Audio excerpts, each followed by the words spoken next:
இன்றை தீனம் முன்னருள் இகுவாய் சுனாதையா. போனராவில் என்னை கண் பார்த்தாய் பலவிதமாம் பொல்லாமோ சங்களில் தற்காத்தாய்.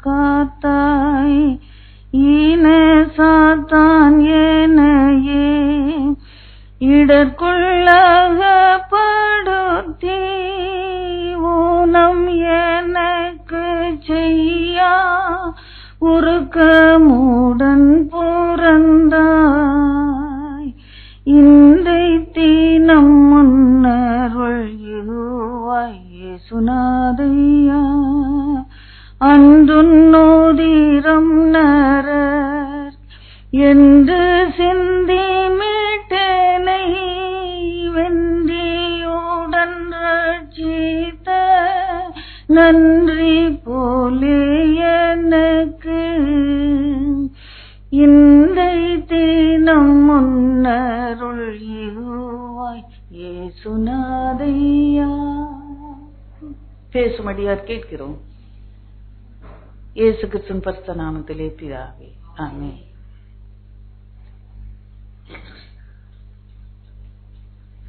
ஆண்டவராகிய இயேசு கிறிஸ்து நாமத்திலே நான் உங்களை வாழ்த்துகிறேன்.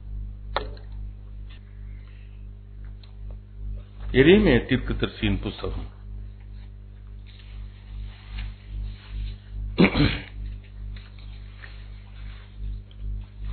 33ஆம் அதிகாரம். எல்லாருக்கும் தெரிந்த வசனம் 3வது வசனம் பாத்தீங்க. என்னை நோக்கி கூப்பிடு,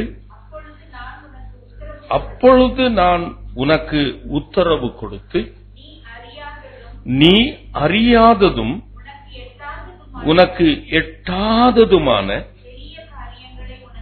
பெரிய காரியங்களை உனக்கு செய்வேன். அப்படியே சொல்லியிருக்கிறாரு. என்னை நோக்கி கூப்பிடு, நீ ஜெபம் பண்ணு, நான் உனக்கு உத்தரவு கொடுக்கிறேன். உத்தரவு கொடுத்து நீ கேட்ட ஜெபத்திற்கு அவர் செய்கிறேன்னு நான் சொல்லல. அவர் நீங்க இதை மனதில் வைத்துக் கொள்ளுங்கள் பிரியமா. This is where your prayer counts.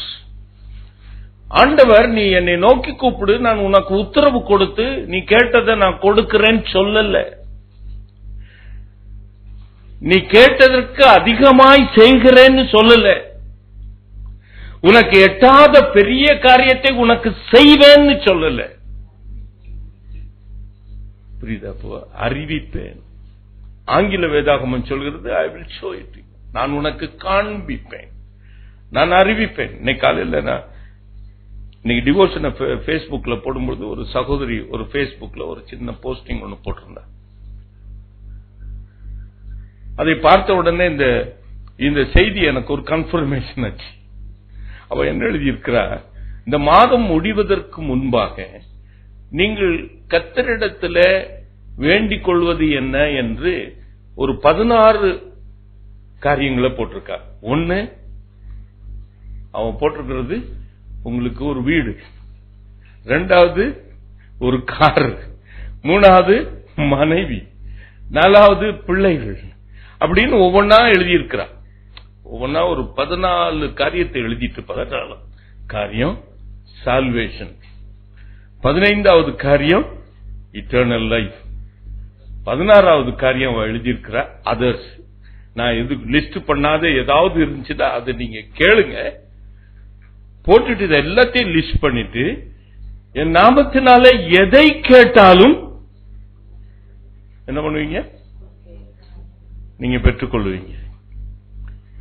அப்படிதான் நம்ம ஜெபம் பண்றோம். இப்படி ஜெபம் பண்ணிக்கிட்டே இருக்கோம். உங்களுடைய பிரேயர் ரிக்வெஸ்ட் நான் பாக்குறேன். சில வருஷங்களாக அதே பிரேயர் ரிக்வெஸ்ட் இருந்துகிட்டே இருக்கேன். ஏன் அப்படி? அது இந்த வருஷமும் எழுத வேண்டாம்னு சொல்லிட்டு அதை எழுதாம விட்டுட்டு போறவங்களும் உண்டு. ஆனா இந்த பிரச்சனை இன்னும் என்ன பண்ணல, தீரல. எதுக்கும் எழுதிட்டு போலாம் அப்படின்னு எழுதிட்டு போறவங்களும் உண்டு. எழுதி என்ன பிரயோஜனம்? இனிமேல் அப்படி எழுதாமல் போகிறவர்களும் உண்டு. எனக்கு அன்புக்குரியவர்களே, இந்த வசனம் அழகாக சொல்லுகிறது, என்னை நோக்கி கூப்பிடு, நான் உனக்கு உத்தரவு கொடுத்து நீ அறியாததையும். நீங்க ஜெபிக்கும் பொழுது கர்த்தர் உங்களோடு கூட பேசுகிறார். அல்லேலூயா சொல்லுவோமா? நீங்க கர்த்தரோடு பேசுகிறது உண்மையானால் அவர் உங்களோடு கூட பேசுகிறதும் உண்மை. நீங்க ஏதாவது ஒரு சும்மா ஒரு கடமைக்குன்னு நீங்க சொல்லிட்டு போறது வேற. நான் ஆண்டவரோடு கூட நான் சம்பாஷிக்க போகிறேன், ஆண்டவரோடு கூட நான் ஜெபிக்க போறேன்னு உட்கார்ந்து இருந்தீங்கன்னா, நீங்க பேசுனீங்கன்னா அவரும் உங்களோடு கூட பேசுகிறார். அவர் பேசும் பொழுது அவர் உத்தரவு கொடுத்து நீ ஜெபிக்கிறத அவர் கேட்டுக்கிட்டார், கேட்காம இல்ல, ஜெபத்தை கேட்கிறவர் என்று வேதம் சொல்கிறது. நீங்க ஆண்டவரை நோக்கி கூப்பிடும் பொழுது அவர் கேட்கிறார். கேட்டுட்டு அந்த காரியத்திற்கு உரிய காரியங்களை, அதிலே அறியாத காரியத்தை, உனக்கு எட்டாத காரியத்தை கர்த்தர் முதலாவதாக உனக்கு காண்பிக்கிறார் அல்லது உனக்கு அறிவிக்கிறார். செய்வதற்கு முன்பாக, செய்து முடிப்பதற்கு முன்பாக கர்த்தர் உனக்கு அறியாததை. நமக்கு என்ன அறிந்திருக்கிறோம்னா, என் நாமத்தினாலே எதை கேட்டாலும் கொடுப்பார் என்று அறிந்து நம்ம ஜெபிக்கிறோம். ஆனால் அங்கு வேதம் சொல்லுகிறது, நீ அறியாததை தான் நான் உனக்கு காண்பிப்பேன் என்று சொல்லுகிறார். நமக்கு அறியாதது என்ன? ஒருவன் ஜெபிக்கும் பொழுது அவருடைய சித்தத்தின்படி கேட்டால் அவர் கொடுக்கிறார் என்பதுதான் நம்முடைய விசுவாசம். அது நாம் அறியாதது. அறிந்தது என்ன? எதை கேட்டால். அதனால்தான் பெரிய லிஸ்ட் இன்னைக்கு அந்த அம்மா போட்டிருக்காங்க, ஒரு பெரிய லிஸ்ட், 16 லிஸ்ட். இந்த மாசம் முடிக்கிறதுக்குள்ள நீங்க கேட்டீங்கன்னா அவ்வளவு கிடைச்சிடும். அப்போ இந்த வேதாகமத்தில் அந்த ஒரு வசனம் போட்டிருந்தா போதுமே, இவ்வளவு பெரிய புத்தகம் இருக்கு.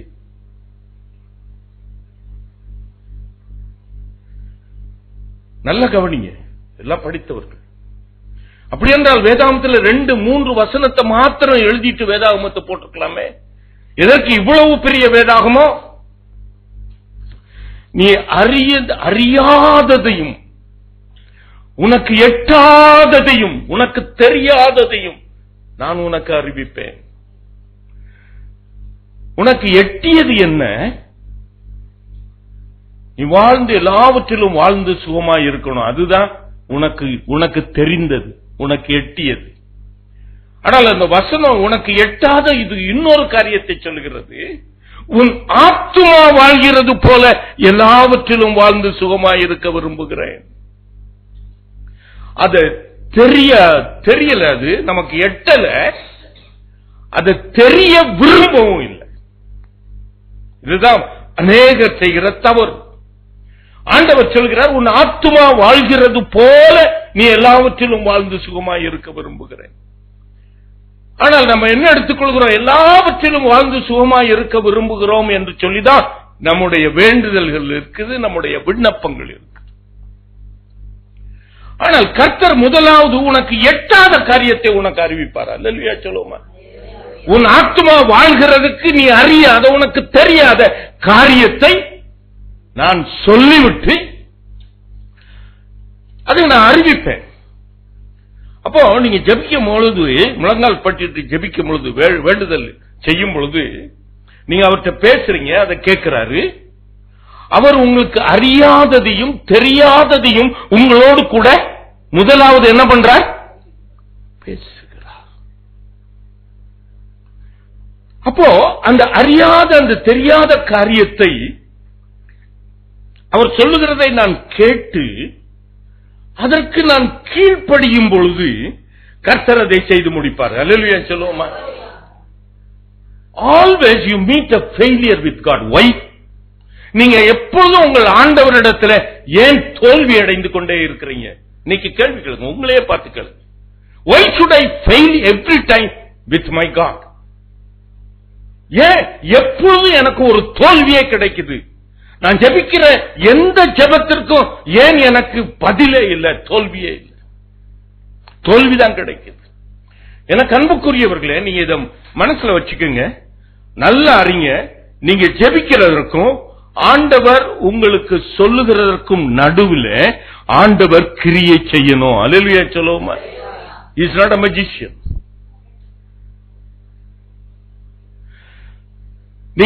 நீங்க கேட்கிறதற்கும் அவர் செய்து முடிக்கிறதற்கும் நடுவில் there is a process.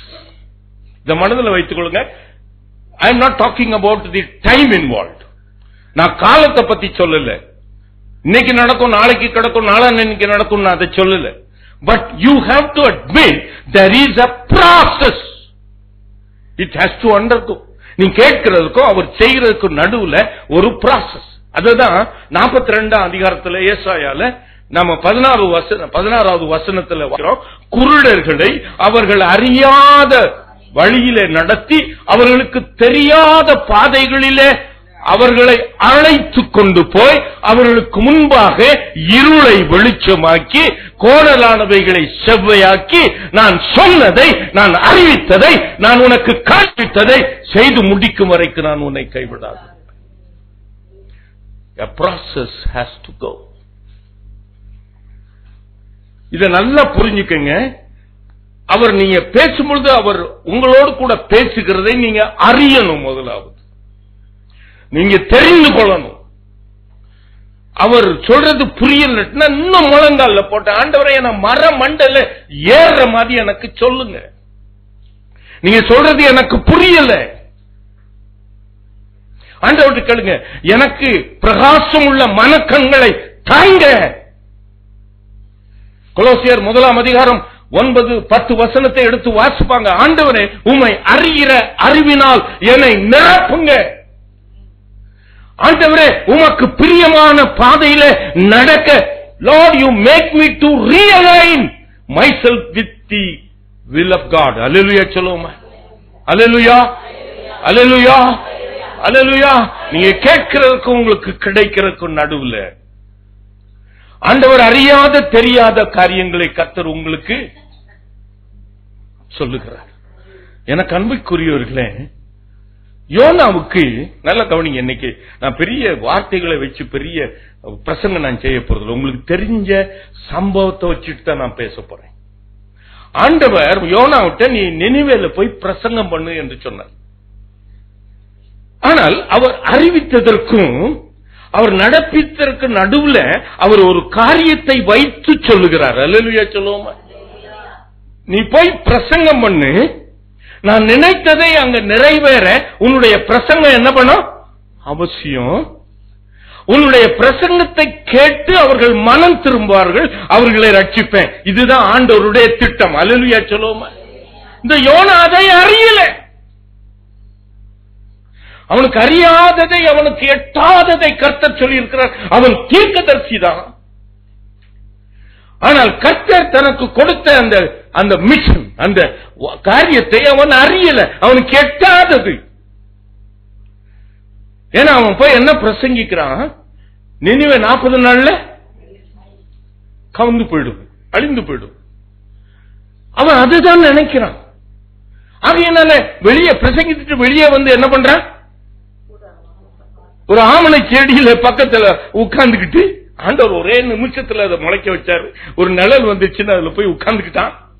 உட்கார்ந்துட்டு எப்போ வானத்திலிருந்து கந்தகம் விழுகும். அவன் அறியலையே. என்ன கண்புக்குரியவர்களே, நீங்க இதை அறியணும். இஸ்ரவேல் ஜனங்கள் 2ஆம் அதிகாரம் யாத்திராகமம் 2:25 ஆண்டவரை நோக்கி அவங்க விண்ணப்பிக்கிறாங்க, அவங்க அழுகிறாங்க, அவங்க போராடுறாங்க. 3ஆம் அதிகாரம் 7ல இருந்து கர்த்தர் சொல்லுகிறார், நான் இவர்களுடைய கூக்குரலை நான் கேட்டேன், இவருடைய உபத்திரவத்தை நான் அறிந்திருக்கிறேன். என்ன செய்ய போறாராம்? நான் இவர்களை பாலும் தேனும் ஓடுகிற கானான் தேசத்திற்கு இவர்களை அழைத்துக் கொண்டு போவேன். மோசேக்கு அவன் அறியாததை, அவனுடைய மூளைக்கு எட்டாததை கர்த்தர் அறிவித்தார். அவன் போகிறதுக்கு எத்தனையோ சாக்கு போக்கெல்லாம் சொன்னான். ஆனாலும் கர்த்தர் அவனை அழைத்து அனுப்பினார். ஆரோனையும் கூட சேர்த்து அனுப்பினார். ஆனால் அவர் சொன்னதை நிறைவேற்றுவதற்கு எத்தனை கோணல்களை செவையாக்க வேண்டியிருந்துச்சு எகிப்து தேசத்திலே. எகிப்து தேசத்திலே கடைசியாக அந்த அந்த அந்த பார்வோன் அவர்களை விடுவிக்க மாட்டேங்கிறான். கடைசியாய் கர்த்தர் ஒரு காரியத்தை அவர் செய்ய வேண்டியதா இருந்துச்சு. அவர் சொன்னதை செய்யும் அளவும் அவர் கைவிடாதிருப்பேன் என்று சொன்னார் அல்லவா. அந்த கடைசி வாதையை நிறைவேற்ற, அந்த 9 வாதைகளை நிறைவேற்றும் பொழுது கர்த்தர் இஸ்ரவேல் ஜனங்களிடத்தில் ஒன்னையும் கேட்கல, அவரா நடப்பித்து காண்பித்தார். ஆனால் கடைசி வாதையை அவர் செய்வதற்கு முன்பாக ஆண்டவர் அந்த இஸ்ரவேல் ஜனங்களிடத்திலே ஒரு காரியத்தை செய்த சொன்னார். அல்லேலூயா சொல்லுவோமா. பஸ்காவை புசிக்க செய்தார். ஆட்டுக்குட்டியை அடிக்க செய்து நிலைக்கால்களில் இந்த ரத்தத்தை பூச செய்தார். சங்கார தூதன் வரும் பொழுது எல்லாரையும் சங்கரிக்கிற பொழுது என்னுடைய ஜனங்கள் சங்கரிக்கப்படக்கூடாது,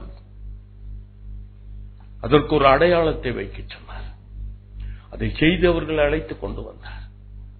கானான் தேசத்துக்குள் அவர்கள் கால் வைக்கிறதற்கு முன்பாக எத்தனை போராட்டங்கள், கர்த்தர் எத்தனை காரியத்தை கோணலானவைகளை செவையாக்க வேண்டியிருந்தது, எத்தனை இடத்திலே இருளை வெளிச்சமாக மாற்ற வேண்டியிருந்தது. இதெல்லாம் நமக்கு நிழலாட்டமாய் கொடுக்கப்பட்டிருக்கிறது. அல்லேலூயா சொல்லுவோம். இன்னைக்கு அந்த பேஸ்புக்ல அந்த அம்மா எழுதுறாங்க, இன்னைக்கு எது கேட்டாலும் ஆண்டவர் உனக்கு செய்வார் செய்வார் அப்படின்னா, why we are writing the prayer request ever and ever, எப்பொழுது பார்த்தாலும் எழுதி. ஒரு சிலர் இங்க வந்திருக்கிற அநேக குடும்பங்களிலே ஒரு சில குடும்பம் அந்த வார்த்தைகளை அப்படியே அவர் சொல்லாததை, அவருக்கு எட்டாதது, அவருக்கு தெரியாத காரியங்களை ஆண்டவர் அறிவிக்கும் பொழுது அதை கேட்டு கவனித்து அமைதியாய் இருந்த பொழுது கர்த்தர் அவர்களை ஆசீர்வதித்திருக்கிறார். நான் கை நீட்டி அவர்களை யார் என்று சொல்லக்கூடும். ஆனால் ஏன் மற்றவர்கள் எழுதி எழுதி கொடுத்து கொண்டே இருக்கிறீங்க? Why you always meet a failure with God? ஆண்டவரிடத்தில் எப்பொழுதும் உங்களுக்கு தோல்வி கிடைக்கிறது. இது எப்பாவது உங்களுக்கு மரமண்டையில ஏறுதா? கணவன்கிட்ட தோல்விட்டு கண்ணீர் விட்டு அழுகிறோம் இல்ல?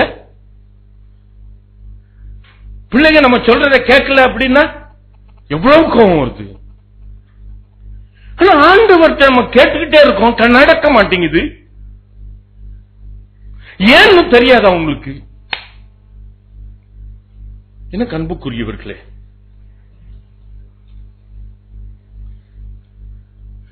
ஒரு சில சம்பவங்களை குறித்து அதுல என்ன அறியாத காரியம், எட்டாத காரியம், அவர்கள் என்ன செய்தார்கள், அதுல வெற்றி கிடைத்தது என்று ஒரு சில சம்பவங்களை நான் சொல்லிட்டு வரப்போறேன்.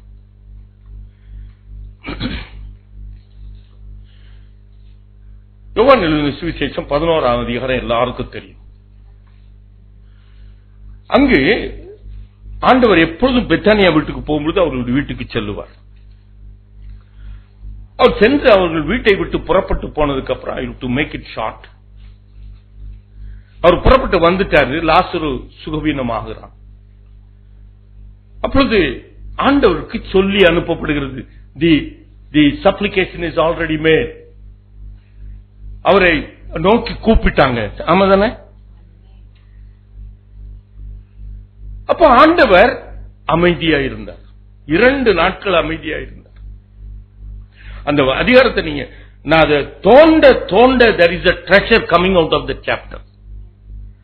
என்னுடைய ஆவிக்குரிய வாழ்க்கையை இன்னும் அதிகமாய் பிரகாசப்படுத்துகிற அந்த வசனங்கள்.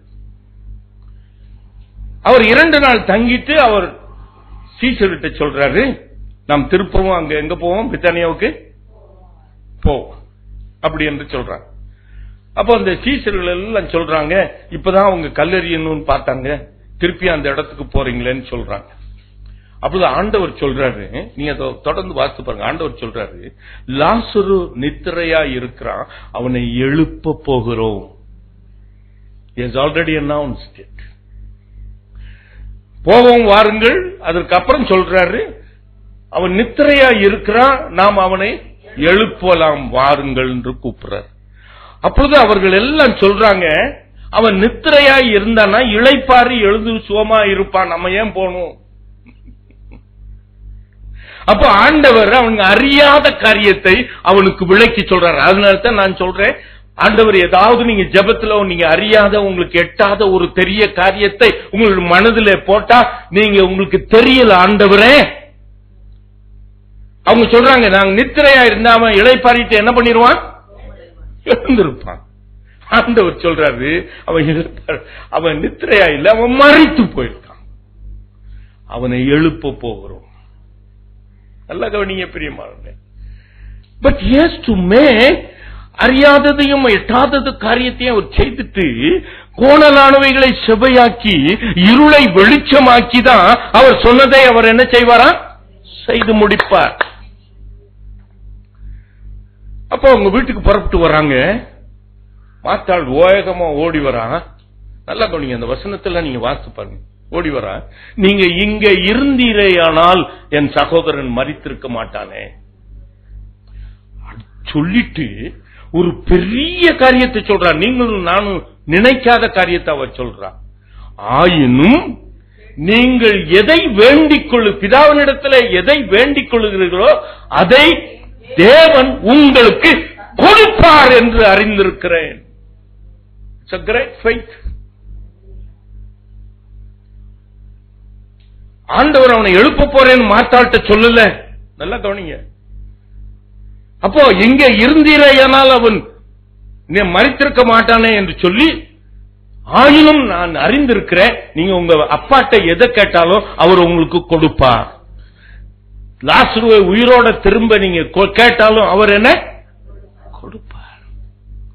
அதுக்கப்புறம் he goes to his son or son. இந்த அவிசுவாசத்துக்குள்ள போயிடுறான். அப்ப ஆண்டவர் சொல்றார், நான் அவட உயிரோடு எழுந்திருப்பான் என்று சொல்லுகிறார். அதற்கு அவள் என்ன சொல்லுகிறார், கடைசி நாள்ல அவன் உயிரோடு எழுந்திருப்பான் என்று நான் அறிந்திருக்கிறேன். நீ அறியாத காரியத்தை தானே அவர் சொல்றாரு. அவனுக்கு உயிரோடு எழுப்ப போகிறேன்னு நீ அறியாதது, உனக்கு எட்டாதது, உனக்கு தெரியாத காரியத்தை தானே நான் செய்ய போகிறேன். நீ அறிந்திருக்கிறேன் அறிந்திருக்கிறேன் அறிந்திருக்கிறேன்னு சொல்றியே. அப்ப ஆண்டவர் விசுவாசிக்கிறாயா என்று கேட்டார். அப்போ நீங்க கேட்கிறதற்கும் ஆண்டவர் செய்து முடிகிறதற்கும், நீ அறியாத காரியத்துக்கும் உனக்கு எட்டாத காரியத்தையும் கர்த்தர் உனக்கு செய்து முடிக்க ஒரு விசுவாசம் அவசியம். அல்லேலூயா சொல்லுவோமா? அல்லேலூயா அல்லேலூயா. ஆண்டவர்கிட்ட விசுவாசிக்கிறாயா என்று கேட்டார். அவளோ உடனே அக்காவை போய் காமிச்சிட்டா.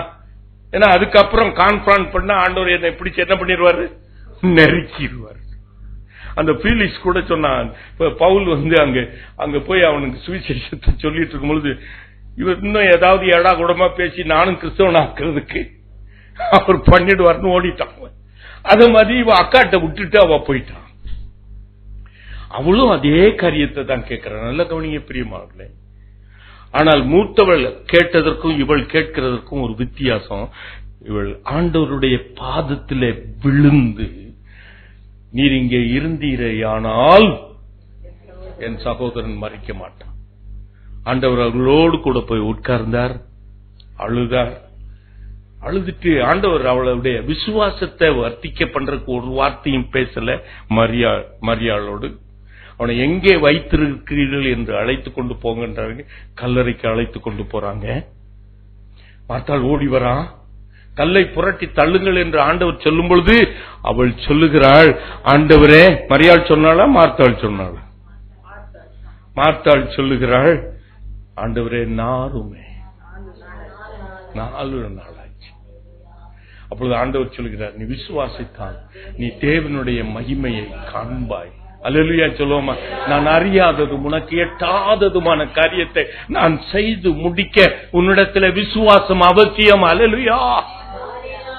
அப்போது அவர் ஒரு ஜெபத்தை ஏறெடுக்கிறார். நீங்க கவனிங்க நல்ல இந்த வசனத்துல, நீங்க அதான் தியானம் பண்ணாதான் இந்த மகிமையான காரியத்தை உங்களால புரிந்து கொள்ள முடியும். அவன் கேட்டா, ஆண்டவரே, மர்த்தாள் கேட்டால், நீர் இங்கே இருந்தீரேனால் என் சகோதரன் மரித்திருக்க மாட்டான். ஆயினும் நீர் பிதாவிடத்தில் வேண்டிக் கொள்ளுகிறது எதுவோ அது அவர் உங்களுக்கு கொடுப்பார் என்றும் நான் அறிந்திருக்கிறேன். ஆண்டவர் விசுவாசத்தை விசுவாசித்தால் தேவனுடைய மகிமையை காண்பாய் என்று சொன்னவர் அவர் அப்புறம் ஒன்னு சொல்லுகிறார், ஆண்டவரே எனக்கு செவி கொடுத்தபடியினால் நான் உம்மை ஸ்தோத்தரிக்கிறேன். அல்லேலூயா சொல்லுவோமா?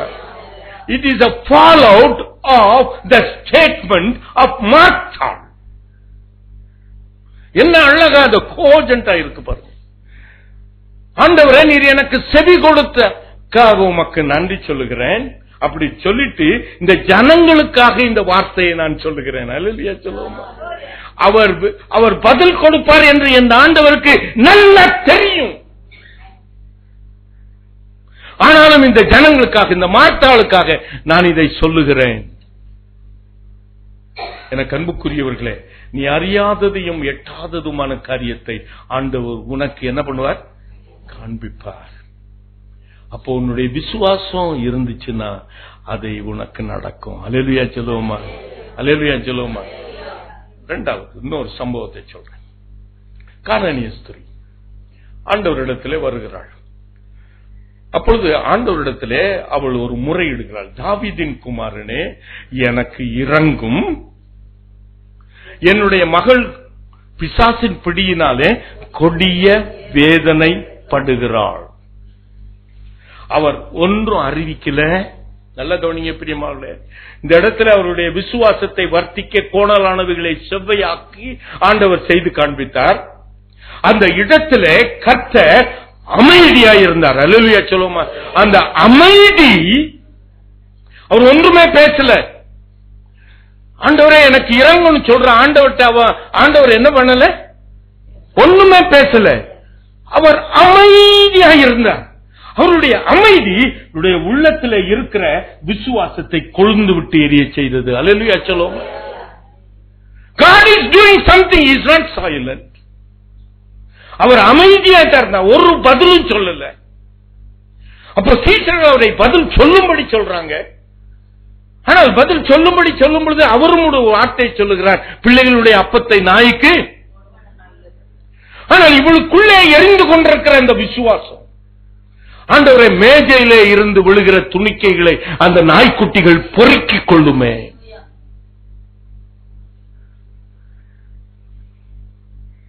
ஒரு தாழ்மை. ஆண்டவர் உனக்கு அறியாததையும் உனக்கு எட்டாததுமான காரியத்தை கர்த்தர் உனக்கு செய்யணும்னா ஒரு தாழ்மையான ஒரு விசுவாசம் வேணும். அல்லேலூயா சொல்லுங்க. அல்லேலூயா. இது எப்படி ஆகும் என்று மரியாள் கேட்டாள். பரிசுத்த ஆவி உன்மேல் வரும், உன்னதமானவருடைய பலம் உன் மீது நிழலிடும், என் தேவனால் கூடாத காரியம் ஒன்றுமில்லை. ஆண்டவரே நான் உமக்கு அடிமை. பெரிய காரியத்தை கர்த்தர் அவள் அடிமைன்னு சொன்ன உடனே அவளுடைய வயிற்றுக்குள்ளே கர்த்தர் ஒரு பிள்ளையை வைத்தார். அல்லேலூயா சொல்லுவோமா? அல்லேலூயா, அல்லேலூயா, அல்லேலூயா, அல்லேலூயா. இங்கு அமைதி அவளுடைய இருதயத்திலே இருக்கிற விசுவாசத்தை கொழுந்து விட்டு எரிய செய்தது. நூற்றுக்கு அதிபதி அவனுடைய வேலைக்காரன் சுகவீனமாய் இருக்கிறான். இயேசுவிடத்திலே ஓடி வருகிறான், ஆண்டவரே என் வேலைக்காரன் மிகவும் மோசமாயிருக்கிறான், கொடிய வேதனைப்படுகிறான். அப்பொழுது ஆண்டவர் ஒரு வார்த்தை சொல்லுகிறார். நல்ல கவனிங்க. எப்பொழுதுமே நாம் ஜெபிக்கும் பொழுது கர்த்தர் அமைதியாய் இருந்தாலும் அவர் கிரியை நடத்தித்துக் கொண்டிருக்கிறார். அல்லேலூயா சொல்லுவோமா? அல்லேலூயா, அல்லேலூயா. இங்கு அவர் உடனாக பதில் கொடுக்கிறார், நான் வருகிறேன். I will come and heal him. இது பாருங்க, ஆண்டவர் சொன்ன அந்த வார்த்தை I will come and heal him என்று சொன்னது அவனுடைய உள்ளத்திலே ஒரு பெரிய தீயை எரிய வைத்தது. அல்லேலூயா சொல்லுவோமா? நான் வருகிறேன் என்று சொல்லுகிறார். அது அவனுக்குள்ளே இன்னொரு தீயை கிளப்புகிறது. ஆண்டவரே ஒரு வார்த்தை மாத்திரம் சொல்லும், எங்க வீட்டுக்குன்னு நீங்க வர வேண்டாம் ஆண்டவரே, ஒரு வார்த்தை மாத்திரம். அப்போ அறியாததை அவனுக்கு எட்டாததை கர்த்தர் செய்ய நினைக்கிற பொழுது ஆண்டவர் உனக்குள்ளே ஒரு காரியத்தை உண்டு பண்ண விரும்புகிறார். அந்த அறியாத காரியத்தை நீ பெற்றுக்கொண்டு ஆசீர்வதிக்கப்பட வேண்டும் என்று ஆண்டவர் உனக்குள்ளே ஒரு விசுவாசத்தை கொழுந்து விட்டு எரிய செய்கிறார். It is a process. You have to go through the process. அதனால ஜெபம் பண்ணிட்டு ஆண்டவரே எனக்கு குழந்தை வைக்க அப்படின்னு சொல்லிட்டு ஜெபம் பண்ணிட்டு எழுந்தோன்னு வயிற்றுல கையை வச்சு பார்த்தா என்ன? அநேக காரியங்களை கர்த்தர் செய்யணுமே, கோணலானவைகளை செவ்வையாக்கணுமே.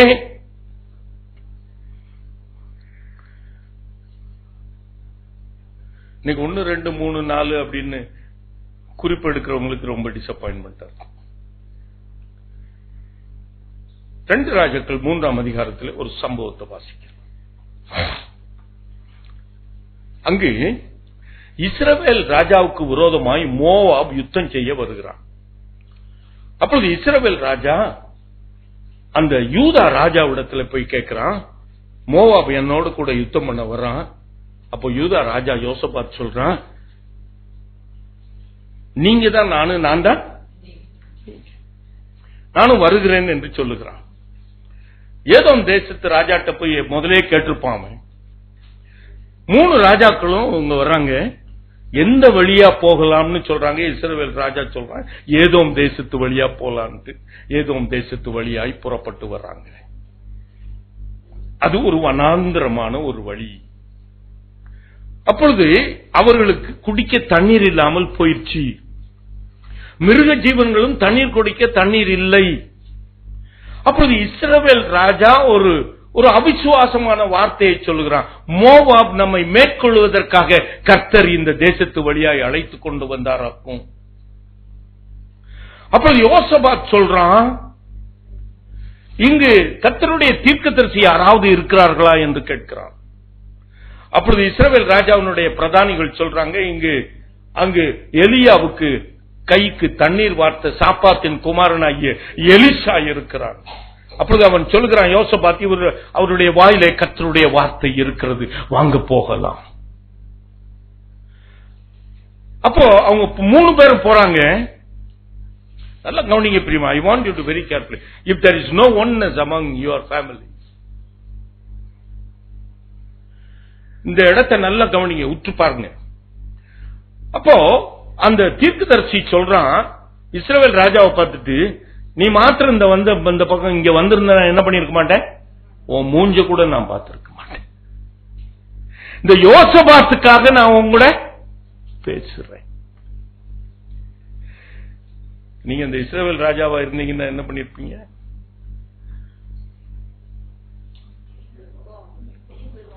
திரும்பி போயிருவோம். நான் அப்பவே சொன்னேன், மோவாப் ராஜாட்ட நம்மளை ஒப்பு கொடுக்க ஆண்டவர் இப்படி வழி, இந்த ஆட்ட போய் வந்து மாட்டிக்கிட்டோம். ஆனா அங்க பாருங்க, ஒரு அமைதியாய் கர்த்தர் ஆண்டவர் சொல்லுகிறார், இந்த பள்ளத்தாக்குல எங்கும் வாய்க்காலை வெட்டுங்கள், காற்றையும் காண மாட்டீங்க, மழையையும் காண மாட்டீங்க, ஆனால் பள்ளத்தாக்குகளை நான் தண்ணீரால் நிரப்புகிறேன். அவங்களுக்கு குடிக்க தண்ணி இல்லை பிரியமானவர்களே. அவங்களுக்கு செய்யறதுக்கு அடை செய்யறதுக்கு கொஞ்சம் தான் மாவு. அவளும் அவன் மகனும் அந்த அடை செய்து சாப்பிட்டு சாக போகிறோம். அந்த மாதிரி ஒரு நிலைமை, எனக்கு ஒரு அடையை சுட்டு கொண்டு வாங்குற. இங்கு ஒரு நிலைமை, அவங்களுக்கு தண்ணி இல்ல, குடிக்க தண்ணி இல்ல, மிருகங்களுக்கு தண்ணி இல்ல. பள்ளத்தாக்கு எங்கும் நான் எப்படி வெட்டுவேன், வாய்க்கால எப்படி வெட்டுவேன்? வாய்க்கால வெட்ட ஆரம்பிச்சுட்டா இன்னும் நான் வறண்டு போயிருமே. மோவாப் ராஜா என்னை அவன் மேற்கொள்வதற்கு பதிலாக நாங்களே இந்த இடத்துல என்ன பண்ணிடுவோம், செத்து போவோமே. இஸ்ரவேல் ஜனங்கள் அப்படிதான் சொன்னாங்க. இந்த வனாந்திரத்துக்கு நாங்க சாகிறதுக்காக கூட்டு வந்தீர்,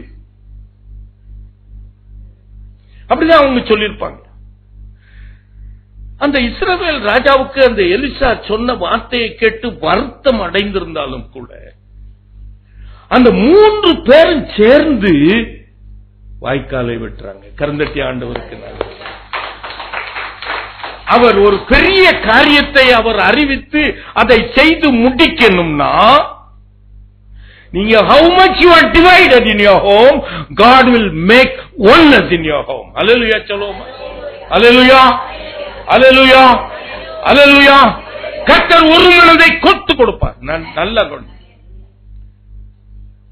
மகளுக்கு ஒரு பெண்ணை பார்த்துட்டு இருக்கோம், மகனுக்கு ஒரு பெண்ணை பார்த்துட்டு இருக்கோம், மகளுக்கு ஒரு மாப்பிள்ளையை பார்த்துட்டு இருக்கோம். There are divided opinion among the father, the mother and the son and the daughter. ஆனால் கர்த்தரிடத்தில் நம்ம வேண்டிக் கொள்ளுகிறோம். ஆண்டவர் ஒரு காரியத்தை இங்கதான் நீங்க பார்க்கணும். ஆண்டவர் நீ நினைக்கிறத அவர் சொல்லல, உன் கணவன் நினைக்கிறத சொல்லல, உன் மகள் நினைக்கிறத நான் சொல்லல. உங்களுக்கு அறியாத, உங்களுக்கு எட்டாத காரியத்தை நான் அறிவிக்கிறேன். அதை அவர் செய்து முடிக்கிற பொழுது the divided opinion will come to the consensus. Hallelujah சொல்லுமா? இதை நம்புறீங்களா நம்பலையா? வெளிப்படையா வேண்டான்னு சொல்லுவான். அதற்கப்புறம் கர்த்தர் அதை சொல்லிட்டார்னா பெட்டி பாம்பு போல அடங்கிடுவான். இதுதான் கர்த்தருடைய மகிமை. அல்லேலூயா சொல்லுவோமா? அல்லேலூயா, அல்லேலூயா, அல்லேலூயா. அப்படி என்றால் என்ன? இங்கு கர்த்தர் அவர் அதிசயமான காரியத்தை செய்ய வைக்கிறது என்ன? என்னுடைய கீழ்ப்படிதல். அவர் சொல்றாரு, செய்ய முடியாத காரியத்தை சொல்றாரு. எப்படி வாய்க்கால வெட்டுறது? நீங்க யோசிச்சு பாருங்களேன். ரொம்ப கஷ்டம். தண்ணியே இல்ல, குடிக்க தண்ணி இல்ல. 2 மண்வெட்டி வச்சு வெட்டினா ஒரு டம்ளர் தண்ணி கொடுக்கணும். தண்ணி குடிக்கல, தண்ணி இல்ல. சோறு இல்லைனாலும் பரவாயில்ல, தண்ணி இல்ல. கீழ்ப்படிதல். கீழ்ப்படியாத படிக்கு ஒரு குடியிருப்பின் எல்லையை கர்த்தர் நியமித்திருக்கிறார் என்று வேதம் சொல்கிறது. வீடு கேட்கலாம், நான் தப்பு சொல்லல.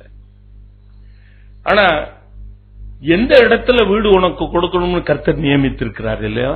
அந்த அம்மா போட்டிருக்காங்க, இன்னைக்கு வீடு கேடு, இந்த மாசம் முடியறதுக்கு முன்னாடி உனக்கு கிடைச்சிடும். என் நாமத்தினால எதை கேட்டாலும்.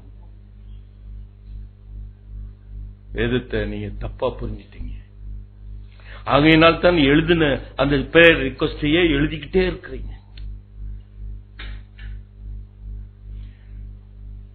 ஏன் முடிவு இல்லை? எல்லாவற்றிற்கும் முடிவு உண்டு என்று ஆண்டவர் சொல்லி, ஏன் முடிவு வர மாட்டேங்குது?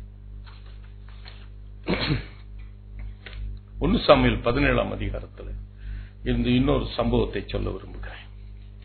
தாவீது அவங்களுடைய தகப்பனார் சகோதரர்களை போய் பார்த்து அவரிடத்தில் நல்ல செய்தி கேட்டுட்டு வா என்று சொல்லி அனுப்புகிறார். ஆடுகளை ஒரு இடத்துல ஒப்புவித்து விட்டு அவன் கிளம்பி வருகிறான். எல்லா இஸ்ரவேல் படை வீரர்கள் உட்கார்ந்து இருக்காங்க. கோலியாத் நின்று கொண்டு அவன் கூக்குரல் இட்டுக்கிட்டு இருக்கிறான். எல்லாரும் பயந்து நடுங்கிட்டு இருக்கிறாங்க. போர் வீரர்களாவது அவர்களை எதிர்த்து போய் உட்கார்ந்துட்டு இருந்திருக்கிறாங்க. சவுல் அவன் அரண்மனைக்குள்ள ஒளிஞ்சு உட்கார்ந்துட்டு இருக்கான். அப்போ ஆண்டவர் அந்த தாவீது இடத்துல அவர் ஒரு காரியத்தை உள்ளத்தில் அறிவித்திருக்கிறது, வெளியே சொல்லப்படுது. ஆனால் அவனுடைய பேச்சு, அவனுடைய வார்த்தை, அவனுடைய செயலில் கர்த்தர் அவனோடு கூட இருந்து அவனோடு கூட பேசி இருக்கிறது தெளிவுபடுகிறது. அல்லேலூயா சொல்லுவோம். அப்ப ஆண்டவர் சொல்லியிருப்பாரு, இந்த கோலியாத்தை நான் உனக்கு உன் கையில ஒப்பு கொடுத்துட்டேன். அப்போ திரும்ப திரும்ப கேட்கிறான். நல்லா கவனிங்க பிரியமானவர்களே. அவங்க அண்ணன் போய் கேட்கிறான், அவனை நம்ம தோக்கடிச்சிட்டோம்னா நமக்கு என்ன கிடைக்கும்? அவன் சொல்றான். திரும்ப போய் கேட்கிறான். அப்போ அவங்களுக்கு ஒரு எரிச்சல் கூட வருது, கோபம் வருது அவங்களுக்கு சகோதரிடத்துல. ஆனா அவன் திரும்ப திரும்ப கேட்டதற்கு அப்புறம்தான் அவனை சவுல் ராஜா இடத்துல அழைத்து கொண்டு போறாங்க. ஒரு தடவை கேட்டுட்டு சும்மா இருந்தான்னா யாரும் அவனை சவுல் ராஜாட்ட கூட்டிட்டு போயிருப்பாங்க? உங்களுக்காக பரிந்து பேசுறவங்க வேணும் பிரியமானவர்களே. அநீதியான உலக பொருளை கொண்டு சிநேகிதரை சம்பாதியுங்கள். எல்லாத்தையும் கருவாட்டு பானையில போட்டு வச்சுக்கிட்டே இருக்காதீங்க. அவனை சவுல் இடத்துல எடுத்துக்கொண்டு போறாங்க. சவுலுக்கு ஒரு நம்பிக்கை, இவன் போய் ஜெயிச்சிருவான்னு ஒரு நம்பிக்கை. ஆனாலும் அந்த சிறுவன் மேல, அந்த வாலிபன் மேல அவனுக்கு ஒரு கரிசனை. இவன் ஒண்ணுமே போடலையே, அவன் தலைச்சிரா போடல, அவன் காலில் ஷூ போடல, அவன் என்ன பண்ணல, கேடகம் இல்ல, அவன்கிட்ட கையில வாள் இல்ல, அவன் ஒரு ஆட்டு மேய்க்கிறவன், ஆட்டு மேய்க்கிறத விட்டுட்டு அப்படியே வந்திருக்கிறான். இவன் போய் அவன்கிட்ட யுத்தம் பண்ணணும்னா கையில ஒரு கத்தி கூட இல்லையே என்று சொல்லி அவன் மீது பரிதாபப்பட்டு அவனுக்கு தான் வைத்திருந்த வஸ்திரங்களை அவனிடத்துல போடுறான். நல்லா கவனிக்கணும். I want you. கர்த்தரை உனக்கு ஒப்பு கொடுத்துட்டேன் என்று சொன்னா நம்ம இன்னொரு வசனத்தை நம்ம பிடிச்சுக்கிறோம். என்ன வசனம்? லூக்கா 2ஆம் அதிகாரம் 51, 52 வசனத்தை வாசிங்கன்னா, இயேசு சுவாமி மனுஷ தயவிலும் தேவ கிருபையிலும் அதிகமாய் விருத்தி அடைந்தார். அப்ப இந்த கோலியாத்தை நான் வெல்லுகிறதற்கு இந்த உலக பிரீதியான இந்த காரியங்கள் எனக்கு அவசியம் என்று சவுல் எடுத்துக் கொடுக்கிறான். ஆனால் இங்கு தாவீது அவன் வெறும் கையனா இருக்கும் பொழுதுதான் கர்த்தர் அவனிடத்தில் பேசியிருக்கிறார். நான் உனக்கு கோலியாத்தை நான் என்ன பண்ணிட்டேன்? ஒப்பு கொடுத்துட்டேன். அவன் எல்லாத்தையும் வாங்கி போட்டு பார்க்கிறான். எனக்கு அப்பியாசம் இல்லை.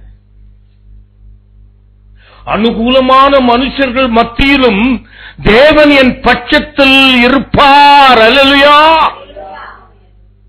இன்னைக்கு அநேகர் என்ன பண்றீங்க? ஆண்டவர்கிட்ட வேண்டிக்கிட்டு, ஆண்டவர்கிட்ட சொல்லிட்டு எம்எல்ஏட்ட ஓடுறோம், அரசியல்வாதிட்ட ஓடுறோம், நண்பர்கள்ட்ட ஓடுறோம். ஆனா வேதம் அதற்கு அது உனக்கு உறுதுணையா தான் இருக்கு. ஆண்டவரே மனுஷர் தயவிலும் தேவ கிருபையிலும் அதிகமாய் விருத்தி அடைந்தார். ஆனால் அவர் அந்த மனுஷ தயவுக்கும் அவர் ஒரு எல்லையை வைத்திருந்தார். அல்லேலூயா சொல்லுவோம். அல்லேலூயா. இன்றைக்கு நான் மனுஷ தயவுல எனக்கு ஒரு வேலை கிடைச்சிருச்சுன்னா அந்த மனுஷனை என்ன பண்ணுவோம்? நேற்று ஒரு புத்தகம் பார்த்தேன். திருச்சபையில் திருமுழுக்கு. எத்தனை பேர் இந்த புத்தகம் வாங்கினீங்க? பாத்தீங்களா? யாருமே வாங்கலையா? போய் பாருங்க. அங்க முன்னுரையில எழுதுறதுல வாசிங்க. நீங்க அந்த திருமுழுக்கு எடுத்தவங்க அதுல பைபிள்ல என்ன இருக்குன்னு நம்ம வாசிக்க வேண்டாம். ஆனா அந்த முன்னுரையும் வாசிங்க. அந்த ஆசிரியரை பத்தி இன்னொருத்தர் எழுதியிருக்கிறார், அதையும் வாசிங்க.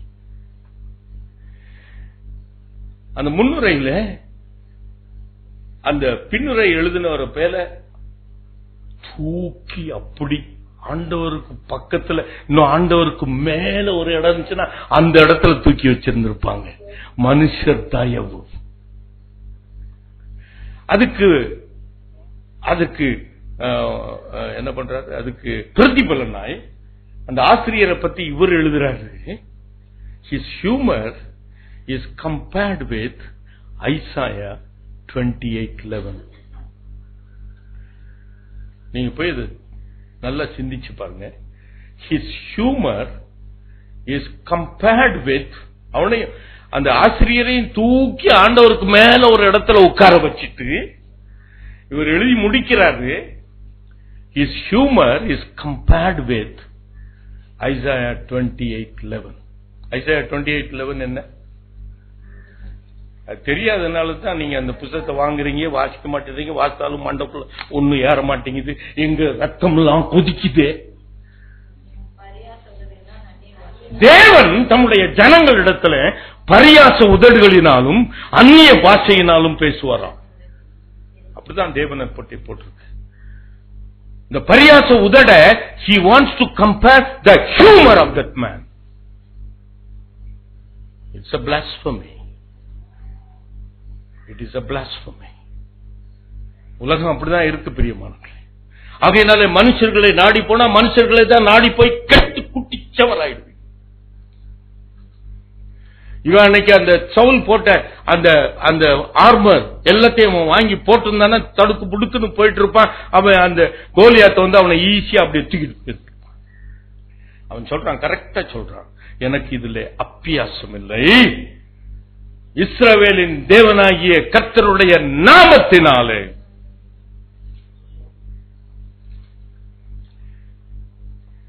கடைசியாய் ஒரு சம்பவத்தை சொல்லி முடிக்கட்டும். அப்போ கர்த்தர் உனக்கு பெரிய காரியத்தை செய்யணும்னா விசுவாசிக்கணும், கீழ்ப்படியணும், கர்த்தரை தான் சார்ந்திருக்கணும். அல்லேலூயா சொல்லுவோமா? அல்லேலூயா சொல்லுவோமா?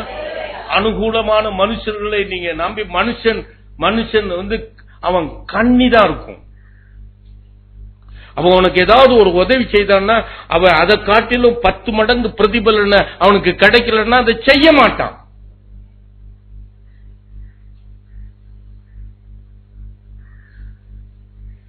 கர்த்தரையே நீங்க சார்ந்துருங்க. அவர் அறியாததான் சொல்லுவார், உனக்கு தெரியாததான் அவர் சொல்லுவார், காண்பிப்பார், ஆனால் செய்து முடிப்பார். அல்லேலூயா சொல்லுவோமா? அவர் செய்து முடிப்பார்னு அவரையே சார்ந்துட்டு இருங்க. கடைசியாக ஆண்டவர் யோசுவாவிடத்தில் இந்த எரிகோவை உன் கையிலே ஒப்பு கொடுத்தேன் என்று சொல்லுகிறார். நல்ல கவனி, ஒரு பெரிய காரியத்தை அறிவிக்கிறார். இந்த எரிகோவை நல்ல கவனிங்க. இந்த எரிகோவை இவன் கையில ஒப்பு கொடுக்கணும்னா அது ஒரு பெரிய அரணான பட்டணம். அந்த அரணை நம்ம உடைக்கணும்னா நம்மகிட்ட பீரங்கி வேணும், இல்ல நம்மகிட்ட நிறைய ஆயுதங்கள் வேணும். ஒண்ணும் கிடையாது இந்த இஸ்ரவேல் ஜனங்கள்ட்ட. இவங்க அங்க என்ன பண்ணிட்டு இருந்தாங்க? செங்கல் அறுத்துக்கிட்டு இருந்தவன். இவன் கையில என்ன இருக்கு? ஆண்டவர் சொல்றார், எரிகோவை நான் உன் கையில ஒப்பு கொடுத்தேன். அவன் அறியாதது, யோசுவாவுக்கு மூளையில எட்டாத காரியத்தை ஆண்டவர் அவனிடத்தில் சொல்லுகிறார், நான் எரிகோவை உன் கையில ஒப்பு கொடுத்தேன். அதை அப்படியே அவன் தியானித்துக் கொண்டிருக்கும் பொழுது ஆண்டவர் சொல்றார், எப்படி ஒப்பு கொடுக்க போறேன். அந்த எரிகோவை நீங்க மேற்கொள்வதற்கு 7 நாட்கள் ஆகும். 6 நாட்கள் ஒவ்வொரு நாளும் அந்த எரிகோ மதிலை சுற்றி கொண்டு வாருங்க. 7வது நாளில 7 தடவை சுத்துங்க.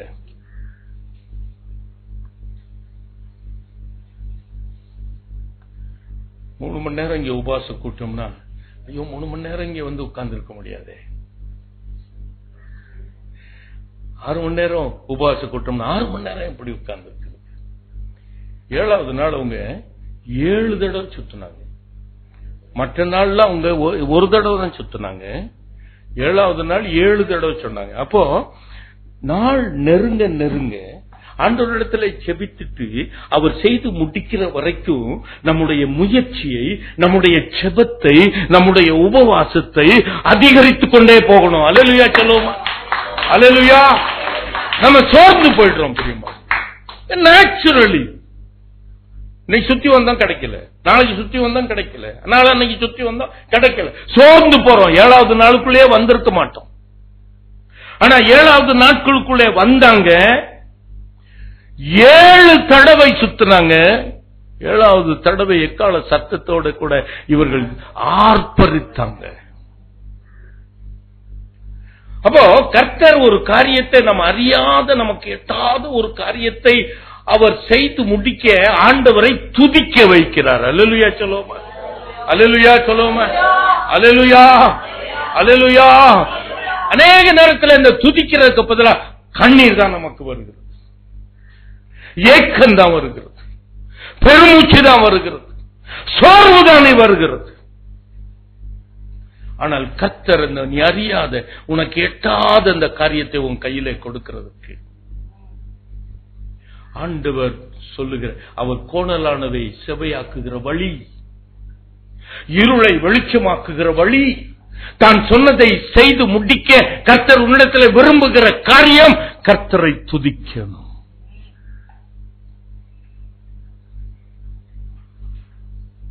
எதுக்கும் ஆண்டவர் எனக்கு எல்லாத்தையும் செய்யட்டும்னு, எதுக்கும் இருக்கட்டும்னு 1000 ஸ்தோத்திரத்தை டெய்லி சொல்லிட்டு இருக்கிறது பிரயோஜனம் இல்லை. I want you to be specific for ஒரு காரியத்தை ஆண்டவர் செய்யணும்னா நீங்க ஸ்தோத்திரம் பண்ணுங்க, தப்பு சொல்லவே இல்லை உங்களை. பட் அந்த ஸ்தோத்திரம் நீங்க என்னைக்காவது ஒரு நாள் எடுத்து வாசிக்கிட்டே இருக்கிறீங்களா, அந்த ஸ்தோத்திரம் உங்க அந்த எரிகோ மதில உடைக்கணும்னு நினைச்சீங்கன்னா தப்பு செய்றீங்க. It is a very situation specific. ஆண்டவர் ஒரு பர்பஸை உன்னுடைய வாழ்க்கையில நடத்தணும்னா அதற்குரிய ஆர்ப்பரிப்பு வேணும். அல்லேலூயா சொல்லுவோமா? அல்லேலூயா சொல்லுவோமா? Not a general prayer, not a literary prayer you are doing it. It can never. எதுக்கும் ஜெபம் பண்ணிப்போமே. பிள்ளைகளுக்காக நம்ம டெய்லி ஜெபம் பண்றோம் இல்லையா? ஜெபம் பண்றோமா பண்றலையா? But that prayer is not sufficient when they are in trouble. அதே ஜெபத்தை நீங்க செஞ்சுட்டு போடுவீங்களா sir? You are making an extra effort. என்னைக்கு பண்ற ஜெபமே என் மகனை தாங்கிக்கிடுன்னு சொல்லிட்டு விட்டுருவீங்களா? When he goes for a visa, when he goes for another job, you are making a very special effort to be on the knees and pray. So everything is situation specific. ஆகையினால் தான் யோசபாத் அவனுக்கும் அவனை சுத்திலும் நிறைய பேர் அவனுக்கு போருக்கு வர்றாங்க. He makes ரெண்டு நாளாகமும் 20ஆம் அதிகாரத்தை எடுத்து வாசிப்பார். He makes an assessment how he is going to fare before the war. அப்பொழுது எல்லாத்தையும் அவன் கணக்கு எடுக்கிறான். அவங்ககிட்ட இருக்கிற ரதம் ஜாஸ்தி, நம்மகிட்ட இருக்கிறது ரதம் கொஞ்சம். அவங்ககிட்ட இருக்கிற போர் வீரர்கள் ஜாஸ்தி, நம்மகிட்ட இருக்கிறது கொஞ்சம். எந்த கண்ணில் பார்த்தாலும் அவங்களுக்கு முன்னாடி நம்மால நிக்க முடியாது. நேர தேவாலயத்துக்குள்ள போயிட்டான். தேவாலயத்துக்குள்ள போய் உபவாசத்தோடு கூட அங்க ஆண்டவர்கிட்ட ஜெபிக்கிறான். ஆண்டவரே, இவளுக்கு விரோதமாய் நான் செய்கிறது என்னதென்று எனக்கு தெரியல, என்ன செய்வோம் என்று எனக்கு தெரியல. இவர்களை எதிர்த்து நிற்க 12வது வசனம், இவர்களை எதிர்த்து நிற்க எனக்கு பலன் இல்லை, ஆனால் என் கண்களோ உண்மையை நோக்கி கொண்டிருக்கிறது. அப்போ ஒரு லேவியன் வந்து சொல்றான், யுத்தம் உன்னுடையதல்ல. நல்லா கவனிக்கணும். I want you to very carefully listen to me. யுத்தம் உன்னுடையதல்ல. நீ உன்னுடையதுன்னா என்ன பண்ணணும்? ரதத்தோடு போகணும், குதிரை வீரர்களோடு போகணும், ஆயுதத்தோடு போகணும். யுத்தம் உன்னுடையதுன்னா உன்னுடைய தளவாடங்களோடு கூட போகணும். ஆனால் யுத்தம் யாருடையது? கர்த்தருடையது. அப்படி என்று சொல்லிட்டு அவன் சொல்றான், நீங்க யுத்தத்துக்கு புறப்பட்டு போங்க, தளவாடங்களோடு கூட போங்கன்னு தான் சொல்றான். நீங்க எடுத்து வாசித்து பாருங்க. ஆனா இந்த யோசபாத்துக்கு இது கர்த்தருடைய யுத்தம். அந்த எரிகோல நடந்த அந்த காரியம் அவனுடைய ஞாபகத்துக்கு வந்திருக்குமா, வந்திருக்காதா? நமக்கு தான் வர மாட்டேங்குது. ஏன்னா நமக்கு எப்பவுமே நம்முடைய பிரச்சனை தான் நமக்கு முன்னாடியே இருக்கு, நம்முடைய பாடுகள் தான் நமக்கு முன்னாடியே இருக்கு. ஆகையினாலே கர்த்தர் இப்படிப்பட்ட காரியத்துக்கு அவர் என்ன செய்திருக்கிறார், வேதத்தில் என்ன செய்திருக்கிறார் என்பதை நம்ம ஞாபகப்படுத்த நமக்கு முடியல. நம்முடைய மனம் எப்பொழுதும் தத்தளித்துக் கொண்டேதான் இருக்கு. ஆனால் யோசபாத் இது கர்த்தருடைய யுத்தம் என்று சொன்ன உடனே அவன் யுத்த வீரர்களுக்கு முன்பாக ஆண்டவரை துதிக்கிற வீரர்களை முன்பாக நிப்பாற்றான். அல்லேலூயா சொல்லுவோமா, அல்லேலூயா சொல்லுவோமா. கர்த்தருடைய யுத்தம்னா எப்படி இருக்கும்? அங்கு துதி இருக்கணும், ஆர்ப்பரிப்பு இருக்கணும். அல்லேலூயா சொல்லுவோமா, அல்லேலூயா சொல்லுவோமா, அல்லேலூயா சொல்லுவோமா, அல்லேலூயா, அல்லேலூயா, அல்லேலூயா. எனக்கு அன்புக்குரியவர்களே, என் மனதிலே வைத்துக் கொடுங்க.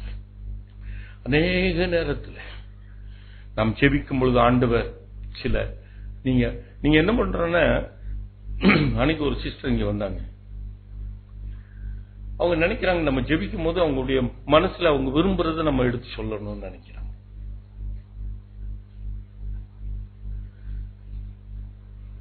அதுக்கு தேவன் வேண்டாம், தேவனுடைய மனுஷர்கள் வேண்டாம், ஒரு சர்தார்ஜி இருந்தா போதும்.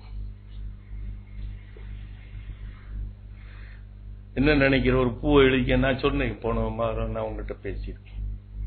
அதுக்கு பெரிய ஊழியக்காரன், நம்ம 35 வருஷம் ஆண்டவரோடு கூட நடந்து செல்லுகிற ஊழியக்காரன் தேவையில்லை.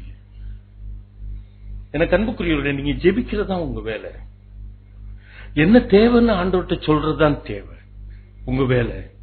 ஆண்டவர் அதை நிறைவேற்ற அவர் உன்னுடைய வழியும் கர்த்தருடைய வழியும் ஒன்றல்ல, உன்னுடைய நினைவுகளும் கர்த்தருடைய நினைவுகளும் ஒன்றல்ல. அல்லேலூயா சொல்லுவோமா, அல்லேலூயா, அல்லேலூயா, அல்லேலூயா, அல்லேலூயா, அல்லேலூயா, அல்லேலூயா, அல்லேலூயா.